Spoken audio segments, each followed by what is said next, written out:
sebelum kita memulai pembelajaran, terlebih dahulu kita harus berdoa. Untuk ketua kelas, saya persilahkan untuk memimpin teman-temannya berdoa. Baik, sebelum kita memulai pembelajaran, marilah kita bersama-sama berdoa. Berdoa dimulai. Berdoa selesai. Oke, terima kasih ya kepada ketua kelasnya. Oke, sebelum kita memulai pembelajaran, Ibu harapkan anak-anakku semua untuk menyiapkan kesiapannya untuk menjalani pembelajaran kita hari ini. Tolong buku-buku yang tidak berhubungan dengan kimia, tolong diturunkan. Oke, bagaimana ketua kelas? Apakah ada teman yang tidak hadir hari ini? Hadir semua, Bu. Alhamdulillah, hadir semua ya. Oke. Jadi sebelum kita memasuki pembelajaran, Ibu akan sedikit mengulas tentang pembelajaran kita minggu lalu. Ada yang masih ingat minggu lalu kita belajar apa? Asam, basa, ya benar sekali, kita belajar tentang asam dan basa. Lantas apakah masih ada yang mengingat apa itu asam? Silahkan satu orang. Saya, Bu. Oke, Ade silahkan. Asam adalah senyawa yang bisa menghasilkan ion hidroksida atau H+ ketika dilarutkan dalam air. Ya benar sekali ya, itu adalah pengertian dari asam. Kalau basa seperti apa? Saya, Bu. Ya silakan Winda. Basa adalah senyawa yang bisa menghasilkan ion hidroksil atau OH- ketika dilarutkan di dalam air. Oke, benar sekali ya. Jadi basa itu menghasilkan ion OH-. Lantas, Lutfia, bagaimana pH larutan asam? pH larutan asam itu di bawah 7, Bu. Nah, betul sekali. Kalau Ajeng, bagaimana pH untuk lautan basa? pH untuk basa itu di atas 7, Bu. Nah, benar sekali. Anak-anakku semua masih mengingat tentang materi asam dan basa. Terima kasih semuanya. Jadi, minggu lalu itu juga kita belajar tentang reaksi penetralan, yaitu kita mereaksikan asam dan basa menghasilkan apa? Garam. Benar sekali, garam. Garam yang selama ini kita tahu itu contohnya seperti apa? Garam dapur. Garam dapur, benar sekali. Yang dimana garam dapur itu bersifat Netral. Nah, untuk itu pada pembelajaran kali ini kita akan belajar tentang hidrolisis garam, yang dimana materi ini sangat bermanfaat untuk kita pelajari, karena dengan mengetahui jenis-jenis garam dan sifat-sifatnya, kita bisa memanfaatkan garam sesuai dengan sifatnya pada kehidupan sehari-hari. Nah, contoh garam pada kehidupan sehari-hari itu seperti NaCl, NaOCl yang terdapat pada pemutih pakaian, dan NH4 2 kali SO4 yang terdapat pada pupuk. Oke, mungkin ini gambaran manfaat akan materi yang akan kita pelajari. Untuk itu, Ibu minta tolong satu orang untuk membacakan tujuan pembelajaran kita hari ini. Saya, Bu. Ya, silakan Ade. Adapun tujuan pembelajarannya yang pertama, melalui proses pencarian informasi, peserta didik dapat menjelaskan pengertian hidrolisis garam sesuai hasil pencarian informasi yang dilakukan dengan benar. Kedua, melalui diskusi kelompok, peserta didik dapat membandingkan. Oke, terima kasih Anak Ade. Jadi dari tujuan yang telah dibacakan teman kita tadi, jadi Ibu bisa menyimpulkan untuk garis-garis besar materi yang akan kita pelajari hari ini, yaitu hidrolisis. Apa itu hidrolisis garam? Sifat asam basa dari garam dan jenis-jenis hidrolisis pada garam. Dan tentunya pada pembelajaran kali ini seperti biasa, Ibu akan menilai 3 hal dari kalian, yaitu dari sikap, pengetahuan yang akan Ibu berikan, tes di akhir pembelajaran, dan keterampilan. Karena pada pembelajaran kali ini, anak-anakku akan melakukan sebuah percobaan, dan di situ Ibu akan menilai keterampilan dari kalian semua.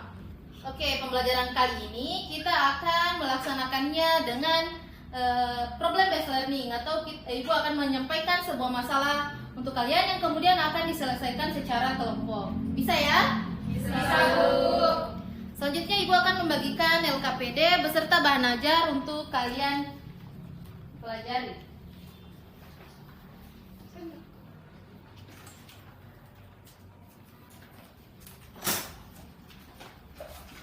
Oke, semua sudah dapat LKPD-nya? Sudah, Bu. Nah, ternyata anak-anakku, tidak semua garam itu bersifat netral. Ada garam yang bersifat asam, ada yang bersifat basa. Oke, ini adalah gambaran masalah yang akan anak-anakku pecahkan dalam kelompoknya. Silahkan perwakilan dari kelompok 1 untuk membacakan masalah ini. Saya, Bu. Oke, silahkan nak. Masalah 1 itu pemutih pakaian ternyata termasuk salah satu jenis garam, di mana Bu Poli merupakan seorang buruh cuci yang tinggal berdua dengan anaknya, anak perempuannya yang bernama Bilkis. Bu Poli adalah Oke, ini adalah masalah 2 yang akan dipecahkan oleh kelompok 2. Jadi silakan perwakilan kelompok 2 untuk membacakan masalah 2 ini. Saya Bu, Ya, silakan nak. ya masalah 2 terkait mengenai pupuk CA ternyata termasuk salah satu jenis garam. Pak Ginting merupakan petani yang bekerja di sawah milik Pak Jojo. Suatu hari Pak Jojo ke sawah untuk mengontrol padinya dan kerja Pak Ginting, dan beliau marah sebab melihat daun padinya menguning dan pertumbuhannya lambat. Jadi dari masalah 1 kita bisa menyimpulkan bahwa hal-hal yang harus kalian pecahkan yaitu pertama, mengapa pemutih pakaian tidak dapat digunakan pada pakaian yang berwarna? Lalu identifikasilah senyawa apa yang. Jadi ini adalah masalah yang perlu kalian selesaikan. Jadi masalah 1 untuk kelompok 1 dan masalah 2 untuk kelompok 2. Oke, jadi tadi kan masalah 1 tentang penggunaan pemutih pakaian yang tidak boleh digunakan pada pakaian berwarna. Jadi di sini ibu sudah mempunyai pemutih pakaian yang dimana anak-anakku nanti akan menguji sifat asam dan basa dari pemutih pakaian ini, karena kita tahu bahwa pemutih pakaian itu termasuk dari salah satu jenis garam. Nah, untuk masalah 2 tadi tentang pupuk ZA. Nah, pupuk ZA ini sudah ibu larutkan ke dalam Aquades dan diujikan nanti jenis garamnya. Dan di sini kita menggunakan indikator alami karena pertemuan pekan kemarin juga kita belajar tentang indikator alami. Ibu menggunakan indikator alami dari kunyit.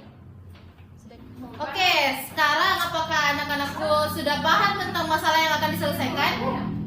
Iya, Bu. Paham ya? Apabila yang ada yang ingin ditanyakan silakan bertanya ke Ibu. Oke, silahkan dilihat LKPD-nya karena di situ ada prosedur kerja untuk melakukan percobaan ini. Oke, bagaimana kelompok 1 ada kendala? Ini nah, tolong diperbaiki cara pemegang pipet tetesnya. Begini Bu. Ya, nah. Kasih, Bu. Ya. Bagaimana untuk prosedur kerja yang lain, ada yang dibingungi? Nggak ada, Bu. Paham, Bu. Oke, hebat ya. Dimohon kerjasamanya ya nak. Baik Ibu.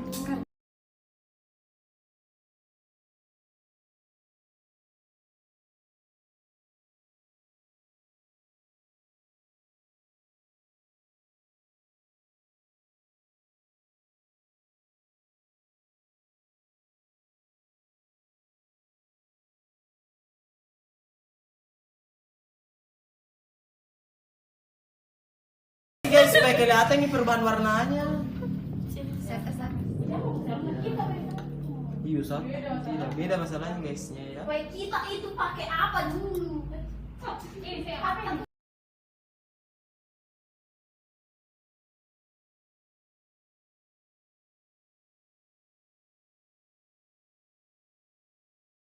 Apa ini kak? Dikocok-kocok, Ibu. Oke. Oke, kelompok 2 apakah ada kendala? Tidak, Ibu. Sebentar. Oke, silakan dilanjutkan ya percobaannya. Di sini tadi kita menggunakan apa nak? Langsung dikasih masuk. Pupuk ZA. Benar sekali, dengan menggunakan indikator apa Lutfia? Alami, Alami dari? kunyit. Benar sekali. Jadi nanti kalau ya dikasih banyak saja nak.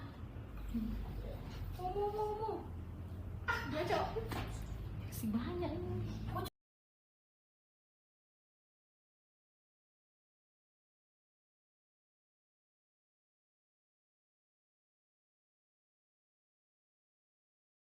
Oke, ternyata percobaannya sudah selesai semua.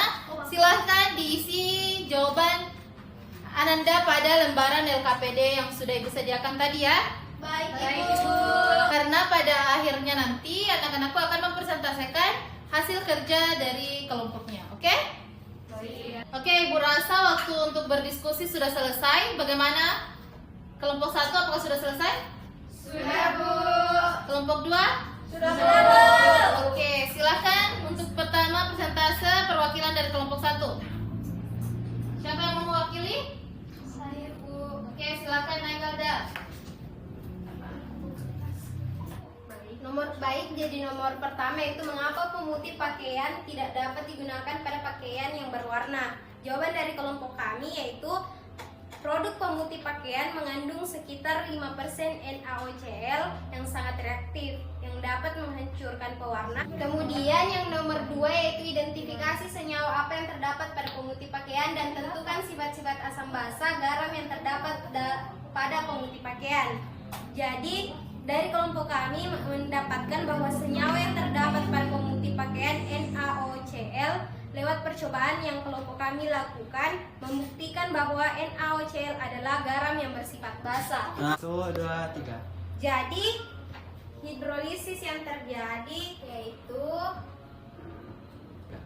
ini reaksi hidrolisis yang terjadi yang kami dapatkan dari kelompok 1. Sekian. Assalamualaikum warahmatullahi wabarakatuh. Persentase dari kelompok 1. Bagaimana untuk kelompok 2? Apakah ada yang mau ditanyakan? Bu, Oke, silakan Nak Citra. kan itu sudah ada reaksi hidrolisis. Nah, kalau dari saya itu jenis hidrolisis apa yang terjadi di reaksi tersebut? Oke, kelompok 1 apakah bisa menjawab? Baik, langsung saja saya jawab jenis hidrolisis sebagian atau parsial. Oke, benar sekali. Jadi jenis hidrolisis sebagian ya ini. Oke, untuk kelompok 2 silakan naik persentase. Oke, baiklah, saya dari perwakilan kelompok 2 akan menjawab permasalahan 2 yaitu yang pertama itu mengapa pupuk ZA dapat menyuburkan tanaman? Karena tanaman tumbuh dengan baik. pH tanaman harus dijaga. pH tanah pada lahan pertanian harus disesuaikan dengan pH tanamannya. Untuk menjaga pH-nya agar tetap sama, diperlukan pupuk agar tidak terlalu asam atau basa, dan hal itu dapat. Pertanyaan nomor 2 mengenai identifikasi senyawa apa yang terdapat pada pupuk ZA dan tentukanlah sifat asam basa garam yang terdapat pada pupuk ZA. Nah, senyawa yang terdapat dalam pupuk ZA adalah NH4 2 kali SO4. Ya. Nah, adapun reaksi hidrolisis yang terjadi pada permasalahan ini yaitu NH4 2 kali SO4 ditambah H2O menghasilkan NH4OH ditambah H plus tambah SO4 2-. Oke, dari pembelajaran hari ini Ibu minta satu orang untuk membacakan kesimpulan yang bisa kalian dapatkan pada pertemuan hari ini. Siapa yang bisa? Oke, silakan Nak Taufik. Terima kasih atas kesempatannya. Adapun kesimpulan dari materi kali ini yaitu garam adalah zat yang dihasilkan dari reaksi neutralisasi asam dan basa. Garam hidrolisis garam merupakan suatu reaksi peruraian yang terjadi atas antara kation dan anion garam dengan air dalam suatu larutan. Terima kasih kepada semua kelompok yang sudah terlibat aktif dalam pembelajaran kali ini. Oke, sebelum Ibu masuk ke penguatan materi, Ibu sedikit ingin mengoreksi jawaban dari kelompok 2, yaitu kelompoknya tadi Citra.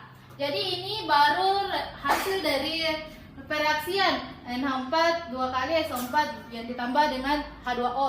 Nah, ini belum termasuk dari reaksi hidrolisisnya. Jadi reaksi hidrolisisnya itu seperti jadi kita telah mempelajari hidrolisis garam hari ini. Sebelumnya garam adalah zat yang dihasilkan dari reaksi neutralisasi asam dan basa. Selanjutnya hidrolisis garam adalah reaksi peruraian yang terjadi antara kation dan anion garam dengan air dalam suatu larutan. Nah, sifat-sifat asam basa garam tadi ada 4, yaitu garam dari asam kuat dan basa lemah. Yang dimana ini garam yang pertama ini memiliki pH kurang dari 7. Jadi misal Ibu beri contoh untuk jenis hidrolisis ya. Misal garam dari asam kuat dan basa lemah. Nah, garamnya itu adalah NH4Cl ditambah H2O. Nah, NH4OH ini akan terjadi reaksi hidrolisis. NH4+ ditambah H2O menghasilkan NH4OH dan yang bersisa adalah H+, sehingga garam dari asam kuat dan basa lemah ini bersifat asam. Oke, pembelajaran hari ini mungkin cukup sekian. Jadi Ibu ucapkan banyak-banyak terima kasih atas partisipasinya sekali lagi kepada anak-anakku semua. Sebelum mengakhiri pembelajaran, Ibu meminta anak-anakku untuk mengerjakan soal evaluasi ini. Baik, Ibu. Oke, Ibu beri waktu selama 10 menit. Oke, Ibu rasa waktunya sudah cukup sampai 10 menit. Silahkan Taufik dibantu Ibu untuk mengumpulkan. Ya, terima kasih nak. Oke, sebelum mengakhiri pembelajaran, Ibu juga ingin meminta pendapat dari anak-anakku semua terkait pembelajaran hari ini. Bagaimana perasaan anak-anakku setelah mempelajari pelajaran hari ini? Senang, Ibu. Senang, Ibu. Apakah anak-anakku suka dengan metode percobaan atau eksperimen yang hari ini Ibu jalankan? Suka. Selanjutnya Ibu minta satu orang untuk memberikan saran terkait pembelajaran kita ke depannya. Ibu minta, kalau tidak ada Ibu tunjuk nih. Silakan Alda. Ibu, ketika kita praktikum atau bereksperimen, bahan dan alatnya lebih dilengkapi lagi Bu dari pihak sekolahnya Ibu. Terima kasih Ana, Alda, khususnya Alda. Insya Allah Ibu kedepannya akan memperbaiki lagi cara Ibu dalam mengajar. Mungkin kedepannya Ibu bisa mengajak kalian untuk jalan-jalan ke laboratorium, kan? Ya. Oke, Ibu harap anak-anakku tetap mempelajari materi hidrolisis garam hari ini, karena ini masih terkait tentang materi kita untuk pertemuan selanjutnya terkait tentang perhitungan pH pada hidrolisis garam. Oke, bisa ya? Bisa, Ibu. Jadi sebelum menutup pembelajaran, Ibu minta ketua kelasnya untuk memimpin kita berdoa.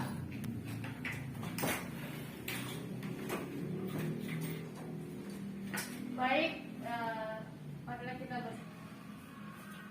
berdoa selesai. Oke, terima kasih anak-anakku semua. Sampai jumpa minggu depan. Ibu ucapkan wassalamualaikum warahmatullahi wabarakatuh. Waalaikumsalam warahmatullahi wabarakatuh. Saya terus